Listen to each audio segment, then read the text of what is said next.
What is that?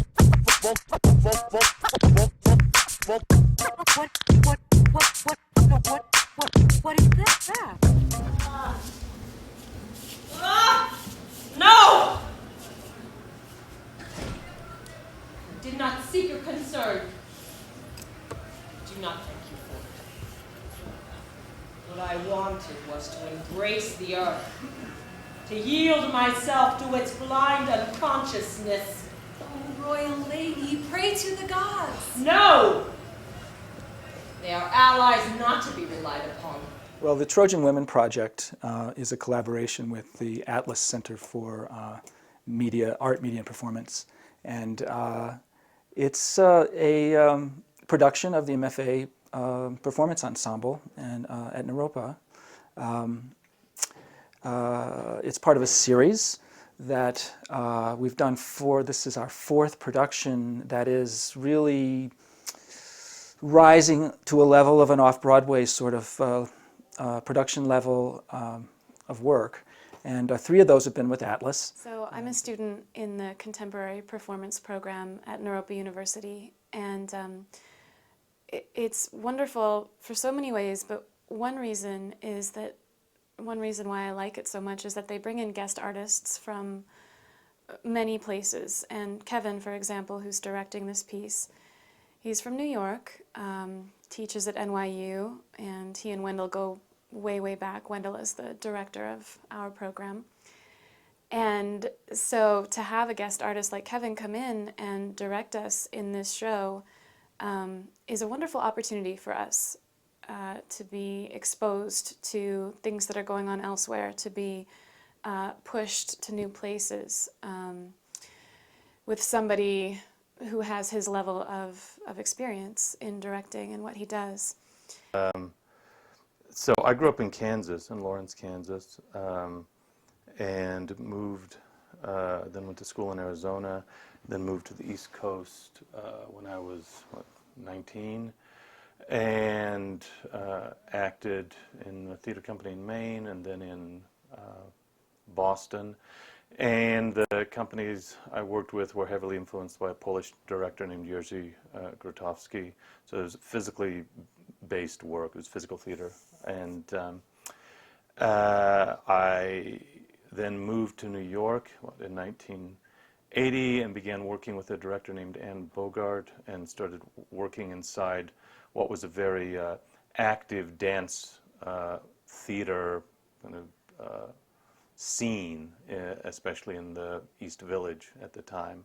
So there was a lot of work being done that where there was an aesthetic crossover between dance and theater, and Anne was making work like that, and I worked with her for like 6 years, and then ended up trained with Grotowski a little bit, and started teaching at the Experimental Theater Wing, which is now in the Tisch School of the Arts, and is there where I got formally introduced to Six Viewpoints by Mary Overly and Wendell Beavers, and kind of realized that had been a big influence on Anne, and then continued training, studied like Shakespeare intensely for 3 years with a woman from RADA, and then started doing realistic acting training because I'd never really done that.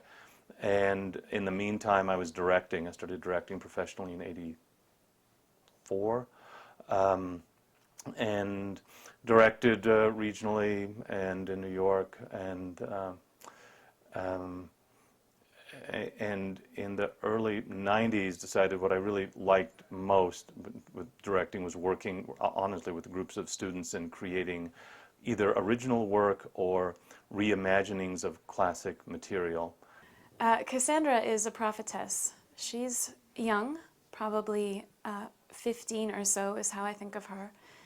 She's been given the gift of prophecy by Apollo, but then also cursed so that nobody will believe her prophecies.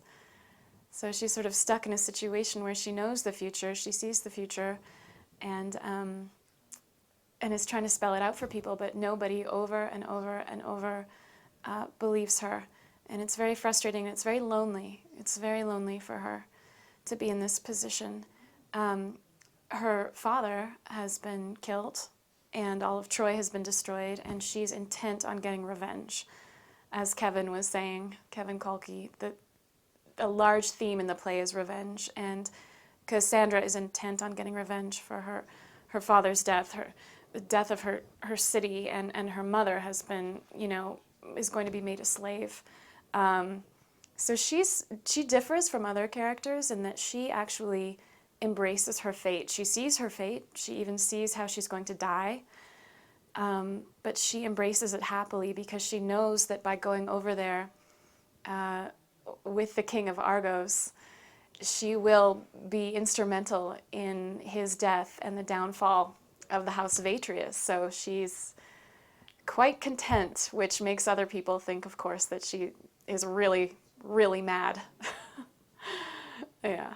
So I teach this kind of radical class on flow visualization to mixed teams of engineering and fine arts, photography, and video majors, where students look at the amazing beauty of fluid flows, all kind of fluid flows, anything gas or liquid.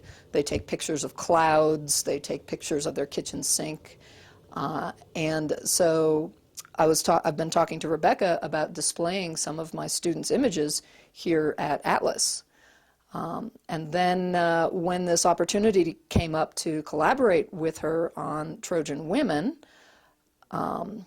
she asked if we could provide some sort of fluid flows that would illustrate a couple of different things in the play. So there's this one scene where Cassandra is supposed to be like eating the sun and really being affected by the sunlight as her lover and her goal and her death and all that. So we set it up so that there was a bright light at the source of a fog machine.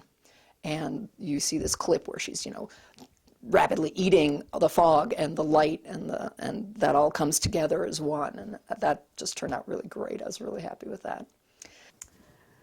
Well, I'd like to talk about the fog shoot. Because we're using so much video, one day we came into the space and Jean, the scientist who works with flow environments, had set up this whole fog scene, and we had some beautiful light streaming down, and Rebecca West, the director of media here at Atlas, was wonderful in directing me through the fog, and they were shooting me doing different movements and different things that Cassandra might do, staring into the light like it was the sun, and some violent movements, which maybe you'll see in the clips. It was very beautiful to walk around, and I have to say, as an actress, it took me to another world. It wasn't anything I had to fake or pretend. It was really beautiful being inside that fog. So this is after the scene where Cassandra is saying, "I'm going off to Argos and I'm going to kill this king and I'm so happy." And then she starts singing to her mom, "Goodbye, sweet mother, become, you're going to die soon. Dearest father, be patient, soon I will join you in your grave. Father, I've something to tell you, oh, you would be so proud of me, of me, of me, of me. For I am coming to you, leading a hideous parade, arrayed, arrayed, arrayed. The entire house of Atreus will be following me to hell, to hell, to hell, to hell. The family that slit your throat, killed your sons, raped your daughters, and destroyed your precious city, I am bringing them all down with me, with me, with me, with me for a visit, one from which they will never, never return. Hey, you, ring the wedding bells, fill the morning sky with music. So as you can see, she's happy to embrace her fate and help bring the house of Atreus down.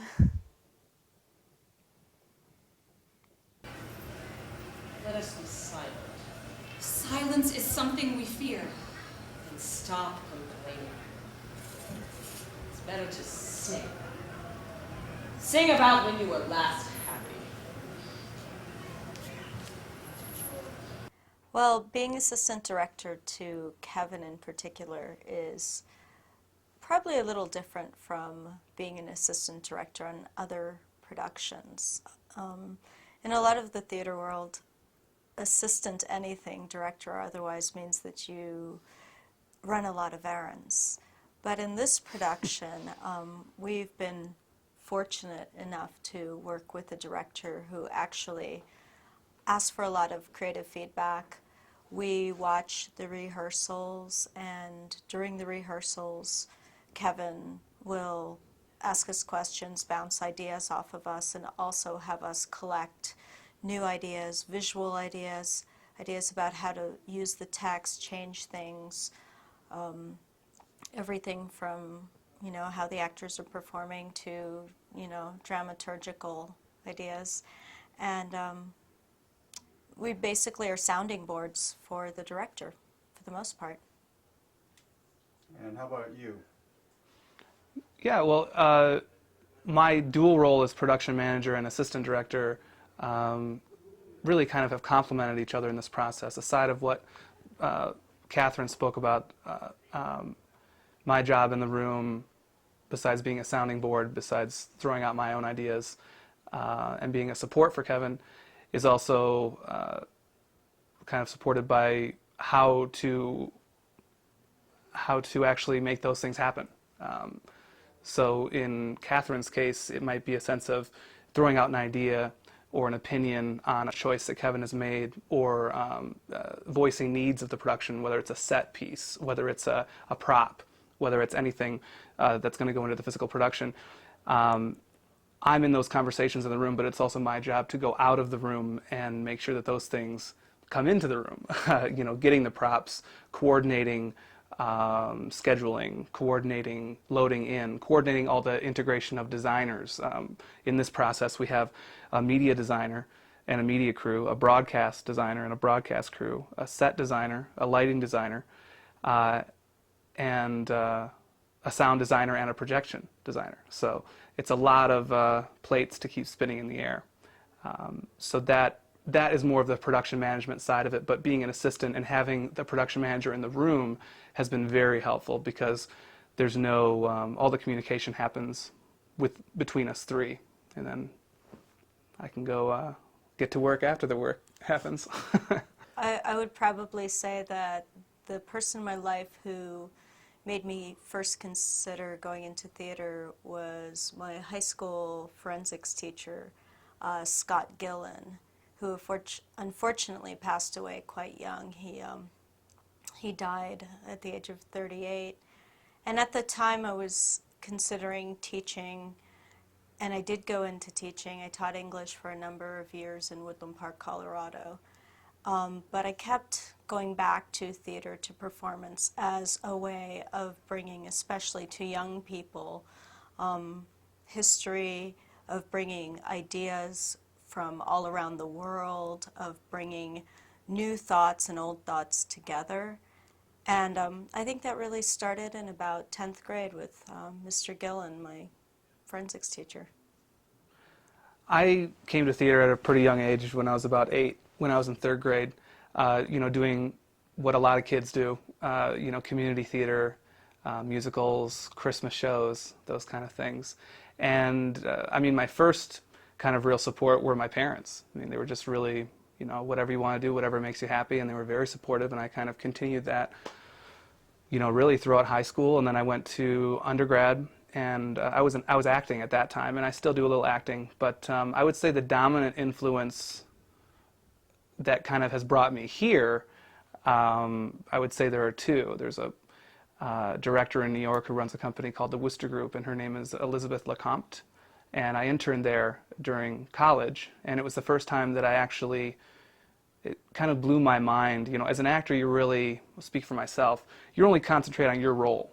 You're not really thinking about the total event that is theater, the design, the story you're telling, the message you're trying to convey and communicate, and all those pieces. And the way that they work there, aside from being an ensemble company, they all work together in the room all the time, is that her approach and her view is of the total thing.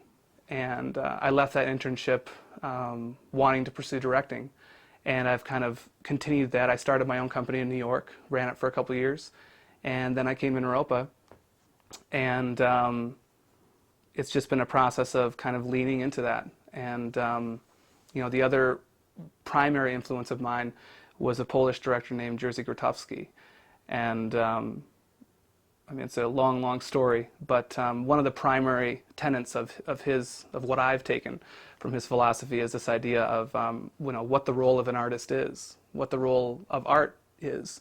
And I'm paraphrasing here, but a central kind of tenet of his work is that we play so many roles in everyday life that art, and in this case theater, should be the place that we can tell the truth, that we don't have to hide. And that's a very beautiful thing to me, and that's kind of how I approach each process, Trojan Women being the one I'm on right now. Most of the work that I've done, both in New York and here, has been very contemporary. Most of it has been either self-generated, new work, things like that. And something that I've found through this process is kind of falling back in love. I was very much into literature, but falling in love with the classics again, and finding the relevance, whether it's the war themes or the subjugation of women, the sense of self, losing the sense of self, how to hold on to who you are, whatever that is.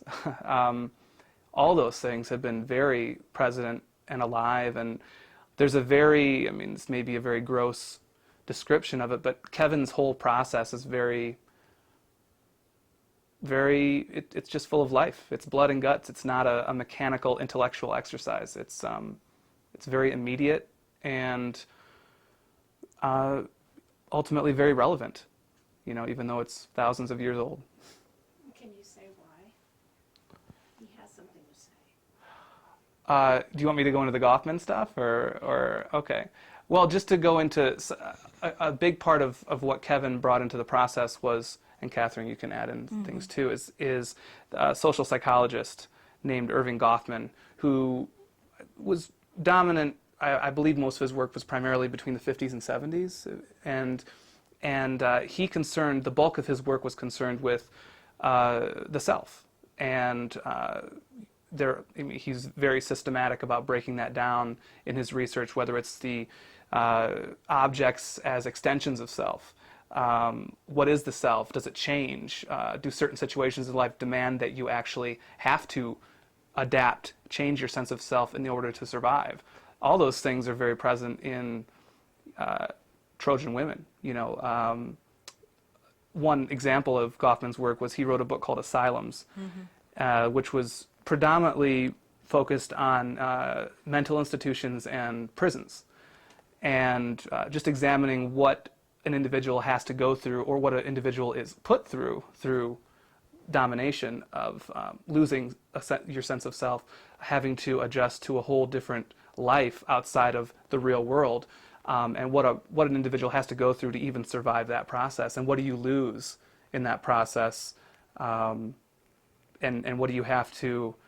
what choices do you have to make in order to keep going, or do you decide to keep going? And again, the women in Trojan Women are all faced with that situation after the war. Yesterday, we woke up early. Someone was shouting, "Come look!" We went to the ramparts. We couldn't believe our eyes. The harbor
sung near the beginning of the play in a moment of despair over this, the plight of the women is that,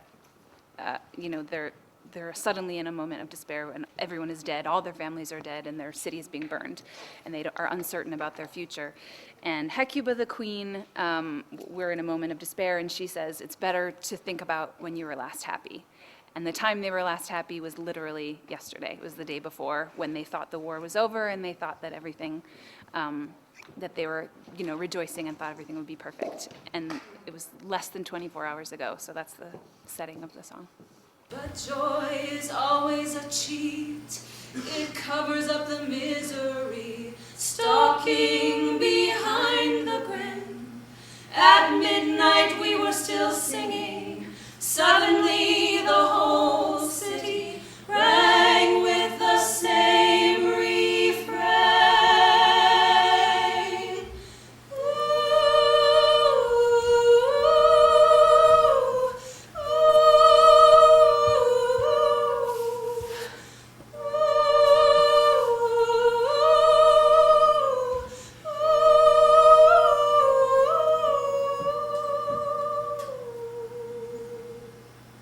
the cry of death tore through the night. The wolf of war was back. Athena had forgiven nothing. The Greeks leapt out of the horse and began slaughtering our men. Rivers of blood ran in the streets. Our night of celebration ended with the dawn of death.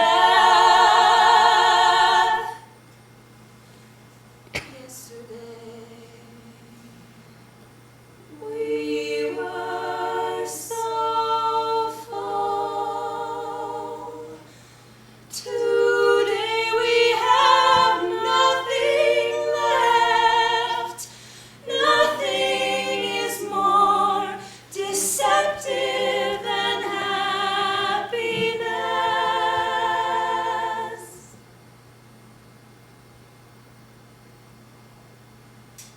Nothing.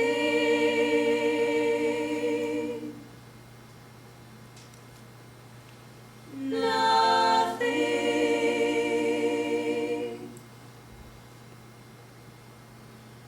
Nothing.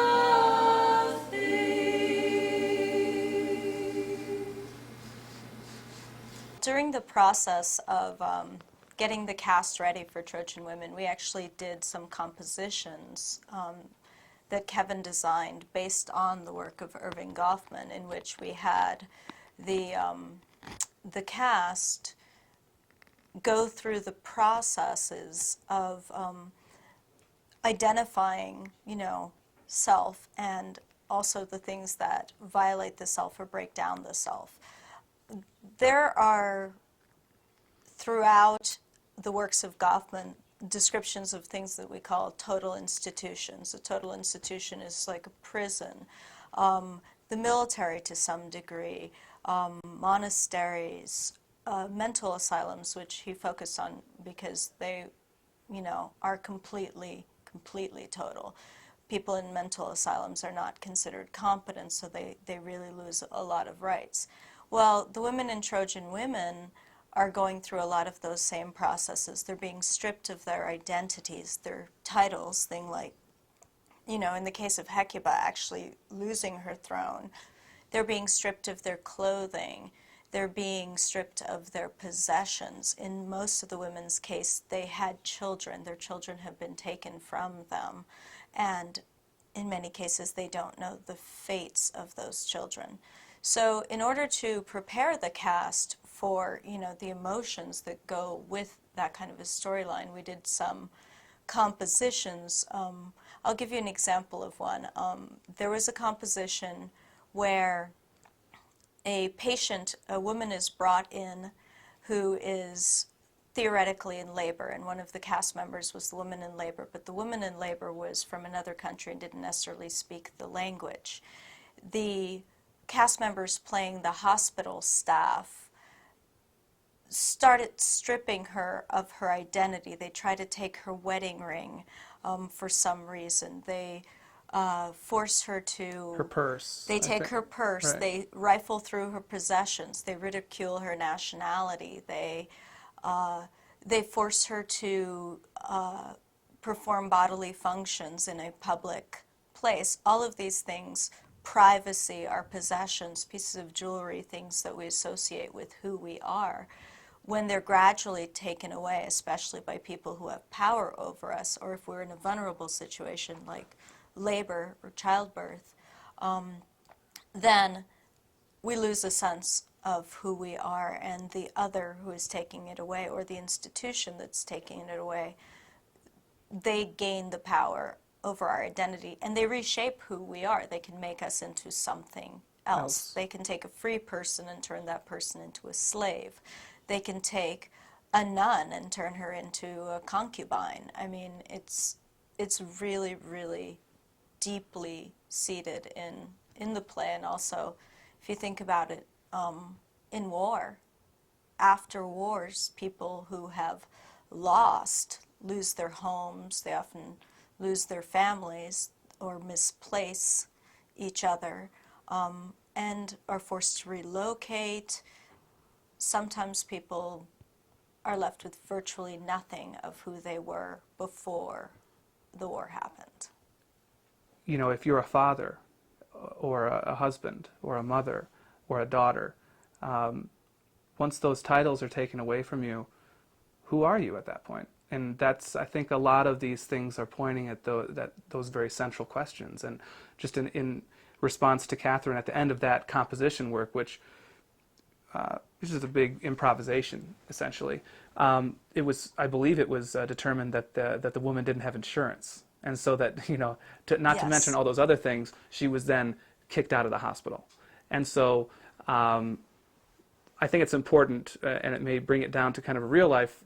All of these improvisations and compositions were generated from the actors' own imaginations and from very daily life menus to work with, but that all of those things are at play in Euripides' play as well, you know. Absolutely.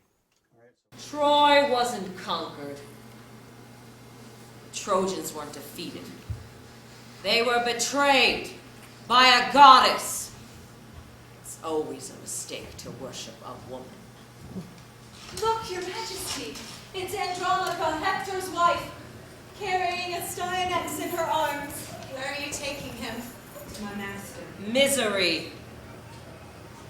Everywhere I look.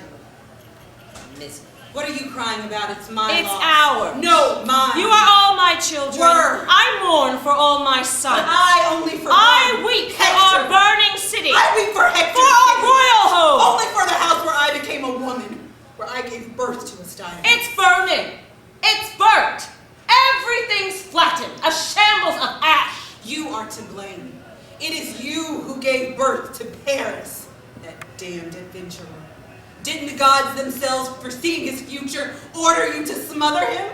You refused, and it is we who are punished for that, for your pride, which you hawked around as a mother's love.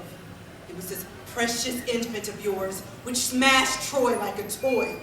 And now Athena alone can laugh at the heap of corpses piled up at the foot of her statue while these vultures now encircle us, and we stand here as slaves. If Priam could cry out from hell, he would shout, "You lie! You lie!" If Hector could come back, he would save me. He would revenge me.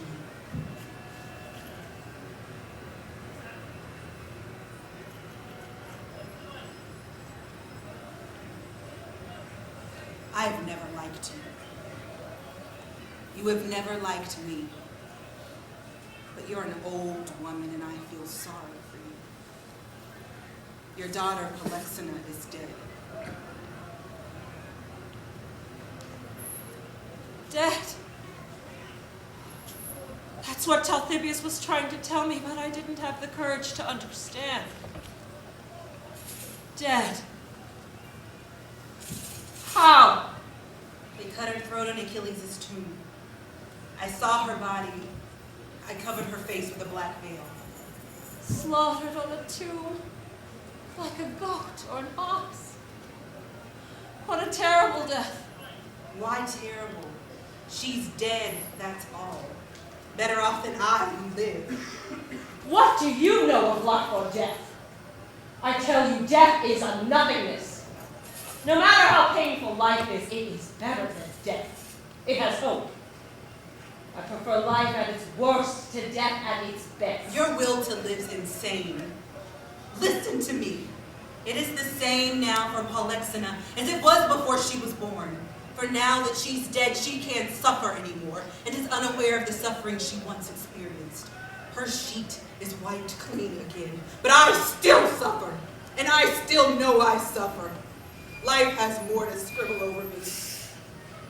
I was a good wife and devoted mother. Some of us are, but as many of us know, it doesn't matter how a woman behaves. The world still thinks the worst of us and slanders us if we give it half a chance. I didn't give it that chance. I stayed home where the gossips couldn't get at me. It was no sacrifice. I was happy devoting myself wholly to Hector. But you see, old woman, my virtuous life has been my undoing, and my reputation for being chaste recoils on me. For it is that which now makes me up to lameness. The son of the man who murdered my husband demand me for his bed, and I am frightened. I am frightened, and it is myself I fear. For I do not want my memory of Hector to be erased.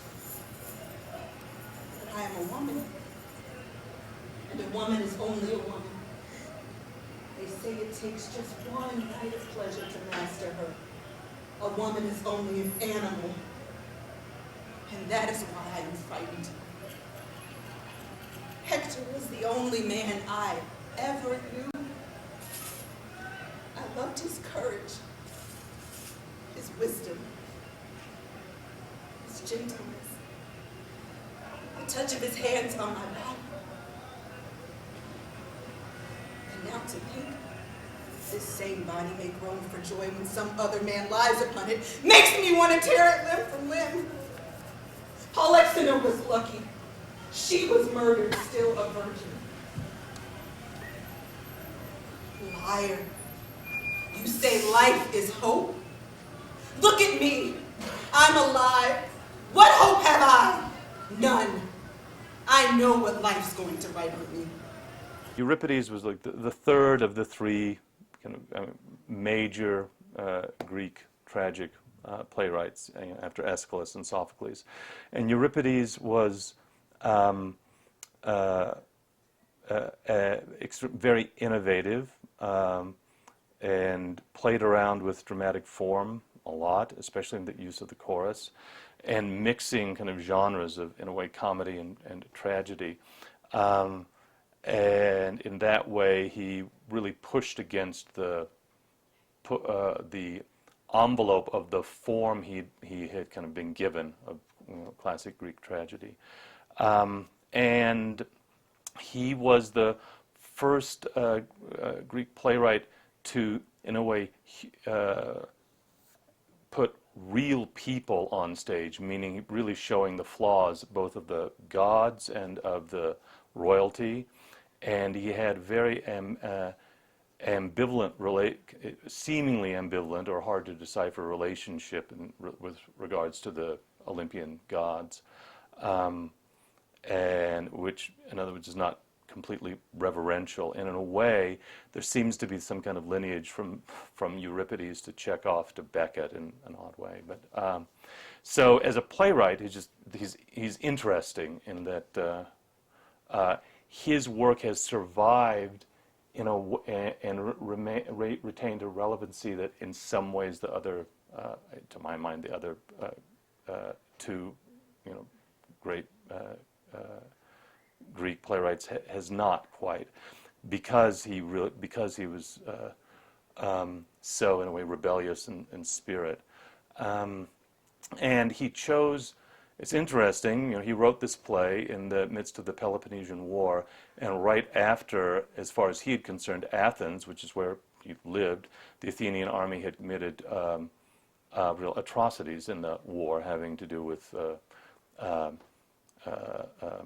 slaughtering a lot of unarmed men in a village that had claimed neutrality. And the fact that he wrote this play, which in a way says if you commit acts like that, nobody can come out of it untainted. Because in the play, that's the situation. Everyone in it is being asked for, in a way, forced to do things by those above them, and that nobody particularly wants to do, and everyone's then affected by it. So the play is about the consequences of acting on the intense desire for revenge, because it's really driven by revenge. Everybody wants revenge in this play. And those that have the power to actually act on it then set off this, contribute to the cycle of, okay, now then whoever they've acted out on is going to want revenge, and it just keeps going. So that was interesting and seemed topical to me. The dilemma that the women are faced with, which is, since they're going to be taken away as slaves from Troy to Athens, and they have to make this impossible decision of whether they go along with it and really try to accommodate to their new situation, and then potentially lose all sense of who they are, or themselves, or do they resist and die? And I thought that's a decision or a dilemma that faces a lot of people in the world today, which is, how much must I sacrifice of my sense of who I am in order simply to live? You are a princess, but misfortune levels us. By telling us of your fears, you make me aware of my own. When the sea is rough, sailors sail into it bravely. But when there's a tempest, they haul their canvases down and let the waves drive them where they will. I do that. I yield, and I suggest you do the same. My child, Hector is dead. Your tears won't bring him back. Forget him. Devote the virtues which he loved to your new husband. You disgusting old slut. To think that Hector's own mother should turn him. You're nothing but a whoremonger. Do what I say for Astyanax' sake. He is the son of my son and the last of his race. Do it for his sake, so that he or his son's son may one day be found in the city and avenge us. What now? Don't hate me. Why not? It is my distasteful duty to tell you what my masters have decided. Come to the point. Don't be afraid to speak. Your son. Are they going to separate us? In a way, yes. We won't have the same master. He won't have one at all. You're leaving him here? I don't know how to tell you. Spare me your scruples! Get on with your job, lackey. You're going to kill him. It was Ulysses who persuaded them. He urged the Greek assembly not to spare the heir to the Trojan throne, for he might sometime become the focal point of rebellion. The assembly accepted his resolution. So you can tell it's no use holding on to him like that. Give him to me. Come on now, hand him over.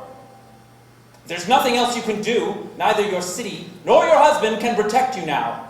Neither exist anymore. Don't you understand? We give the orders now. Do I have to tear him from you? Don't be silly. Bow to the inevitable. Accept it with dignity. For God's sakes, isn't there anything that can make you hand that child over?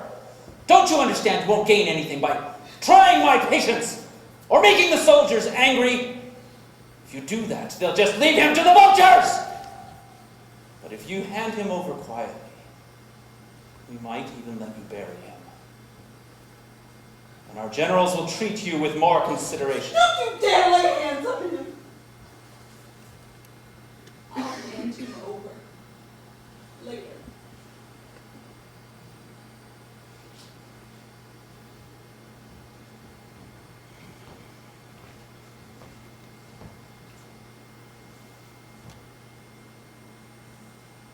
My child, can you understand?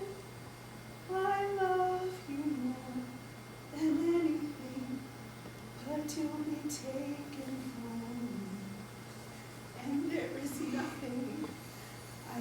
do. Don't search for your father. He lies buried in his grave. He was our greatest hero, and that is why they want you. I screamed in pain at your birth. I nursed you, I clothed you. I dreamed a life for you, and now I don't know why. Come here, hold me tight. I love the smell of your body. I love the touch of your breath. Why can't this last forever? My baby, listen to me. If they throw you in the air, remember, don't look down. Just close your eyes and think of me. I'll be waiting for you. Remember, don't look down. Just close your eyes and think of me. I promise I will catch you. Let me kiss you one last time.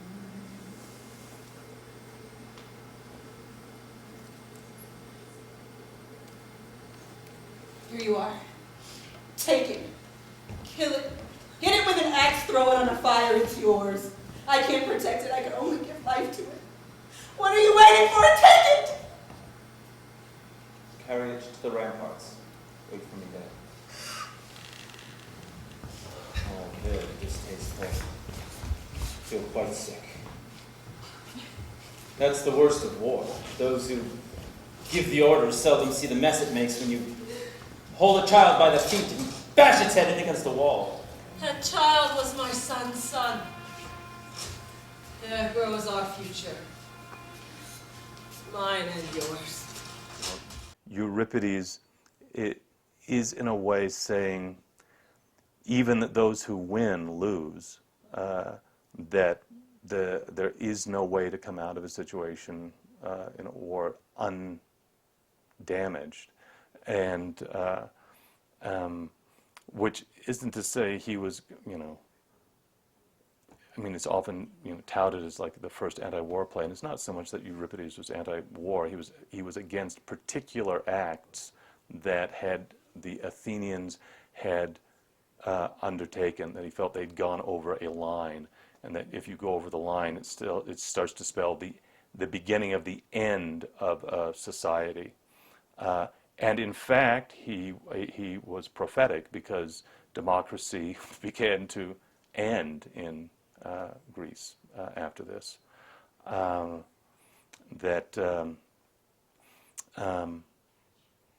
So even that seems relevant today. Trojan Women is a very exciting project for us, because it is merging.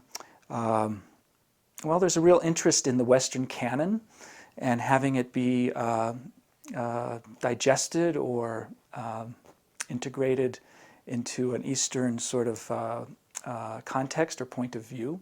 And I think Naropa is quite involved with that kind of pioneering approach to education, where we're working with a liberal arts situation in really the Western European tradition of liberal arts. And also, as most people know, in the Boulder area, Naropa has a very unique relationship to contemplative education and to the Tibetan Buddhist tradition, for sure.